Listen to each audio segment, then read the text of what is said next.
헤어리 오빠, 이번 영상에서는 제가 왜 스웨덴에 오게 되었는지 과정에 대해서 설명을 하고 2부로 나눠서 제작할 예정인데, 다음 영상에서는 현재 스웨덴에서 어떤 일을 하고 있는지 그리고 목표는 어떤 것인지에 대해서 서술을 할 거고요.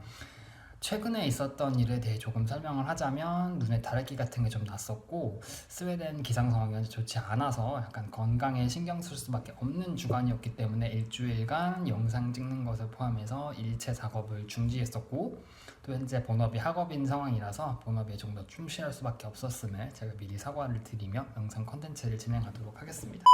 먼저 가장 큰 요소는 언어였던 것 같은데, 제가 5살 무렵이었을 때 이제 아무것도 모르고 읽기 시작한 알파벳을 이게 부모님이 오해를 하셔가지고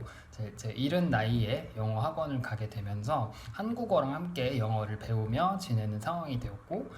그 10대쯤이 되었을 때는 이미 웬만큼 영어를 할 수 있는 상황이었기 때문에 지금도 영어를 하는데 문제는 없지만, 그 당시에는 한국에 머물러 있었어서 약간 정체성의 혼란 같은 게 왔었던 것도 있고, 한국에서 염색을 해서 금발이 되거나 약간 옷차림을 좀 차려입으면 서양인 같다는 소리도 많이 들었기 때문에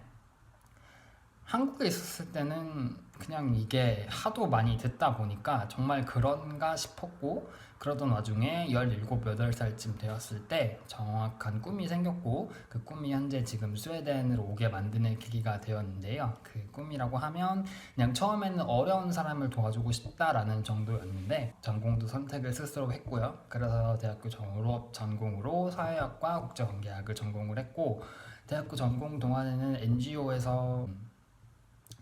봉사활동을 한다든가 약간 관련된 일을 하면서 좀 실제 상황이 어떻게 돌아가는지를 좀 알 수 있는 상황이었는데, 외교 언어로 또 프랑스어나 일본어 같은 다양한 언어들이 사용이 되기 때문에 관련돼서 일을 하려면 학사뿐만이 아니라 석사가 필요한 상황이었고, 사실 프랑스를 가려고 노력을 했었고 프랑스어를 한 3년 배웠었어요. 지금은 불어를 다 까먹었지만. 그러다가 2015년에 프랑스 파리에서 터진 테러를 시작으로 약간 아시아인을 포함한 백인이 아닌 다른 인종에 대한 그런 감시 체계와 인식이 바뀌면서 프랑스행을 포기하게 되었고, 그 당시에 이제 일본에 관련한 문제를 졸업 논문으로 써서 졸업을 하게 되면서 대학교 교수님께서 일본 쪽으로 정치학 전공을 추천을 하셨었으나, 저는 그 당시에 이미 일본어를 할 줄 알았고,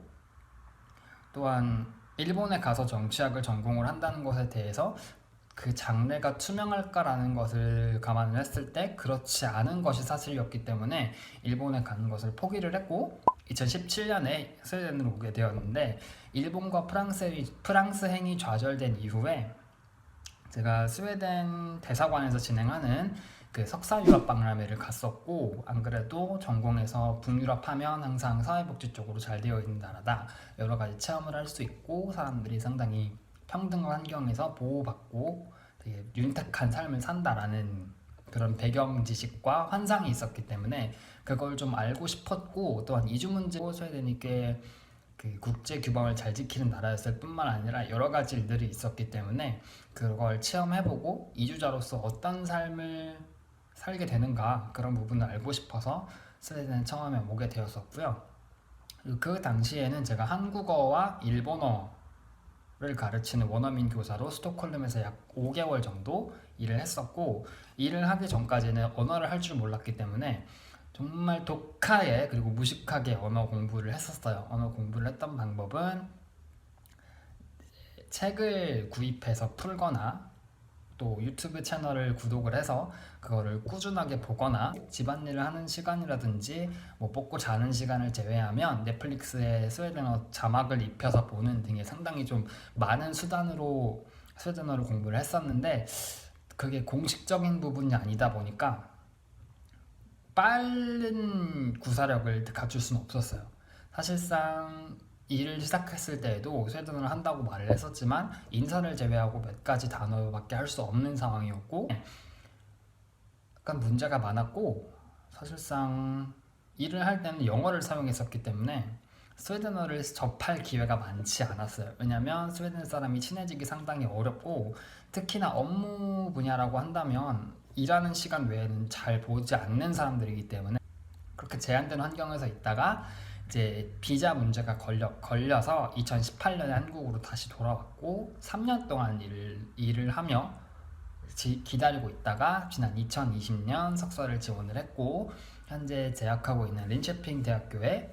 그 국제 이주와 민족학 전공을 1전공으로 하는 석사에 합격을 해서 2021년 8월에 스웨덴으로 오게 되었고요. 스웨덴에서 무엇을 하고 있는지에 대한 다양한 그런 컨텐츠에 대해서는 다음 영상에서 다루도록 하겠습니다.